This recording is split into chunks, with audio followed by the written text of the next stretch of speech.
va parler d'un sujet absolument crucial pour les entreprises en Outre-mer, la grande réforme de l'octroi de mer. La date butoir, c'est 2027. Ça peut paraître loin, bien sûr, mais ce qu'on va voir ensemble, c'est pourquoi la véritable course contre la montre, eh bien, elle a déjà commencé, et pourquoi chaque jour d'attente est une occasion manquée.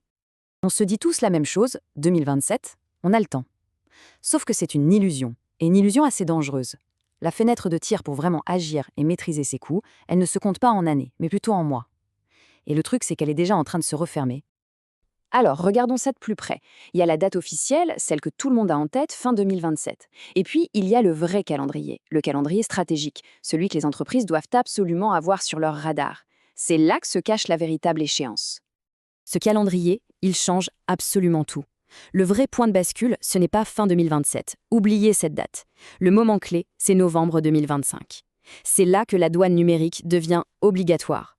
Et ça veut dire quoi concrètement? Plus de contrôle, plus de rigueur, bref, la fin des petits arrangements.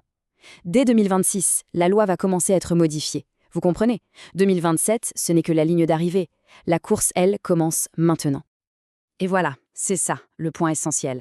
Il faut bien comprendre qu'une renégociation de contrat avec un fournisseur, une refonte de sa logistique, tout ça, ça prend énormément de temps. Souvent plus d'1 an. La vraie fenêtre pour actionner ces leviers, c'est sur les 24 prochains mois.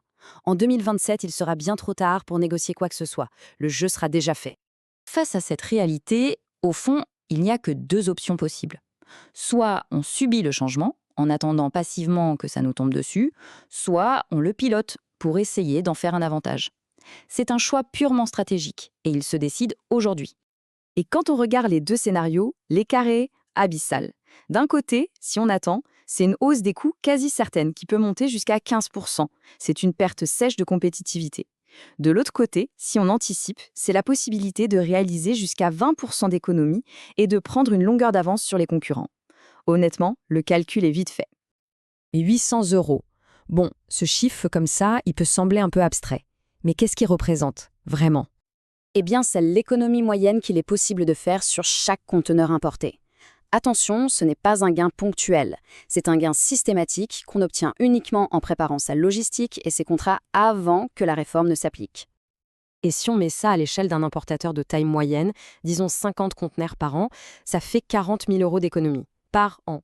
Attendre, c'est donc laisser au bas mot 80 000 euros sur la table au cours des 2 prochaines années.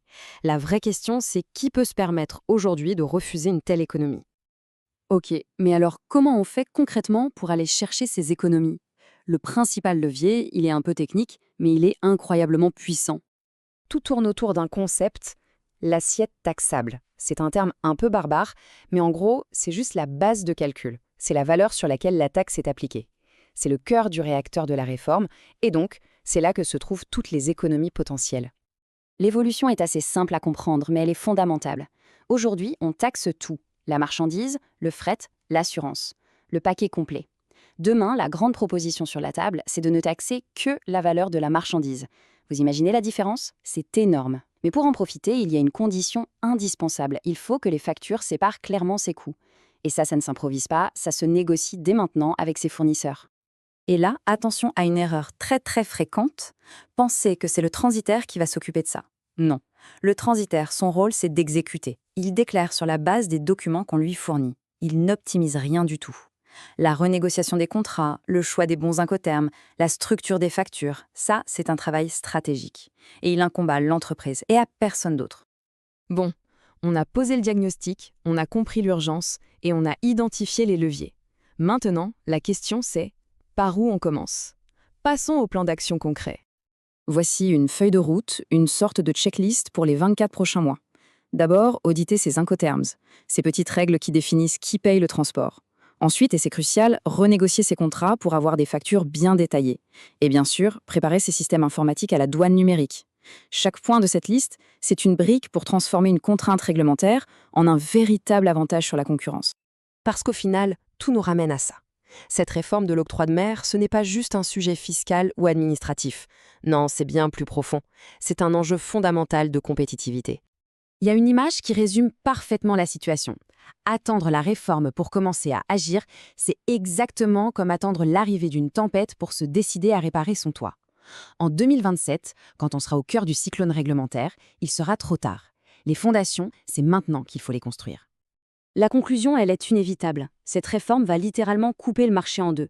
D'un côté, il y aura les entreprises proactives, celles qui auront des coûts plus bas, des marges plus solides et donc des prix de vente plus attractifs. Et de l'autre, il y aura les attentistes, qui vont subir le choc de plein fouet, voir leurs coûts exploser et leur position sur le marché s'affaiblir. En 2027, le marché sera donc divisé. Le compte à rebours a bel et bien commencé. Et il ne reste plus qu'une seule question à se poser. De quel côté de la fracture votre entreprise se trouvera-t-elle ?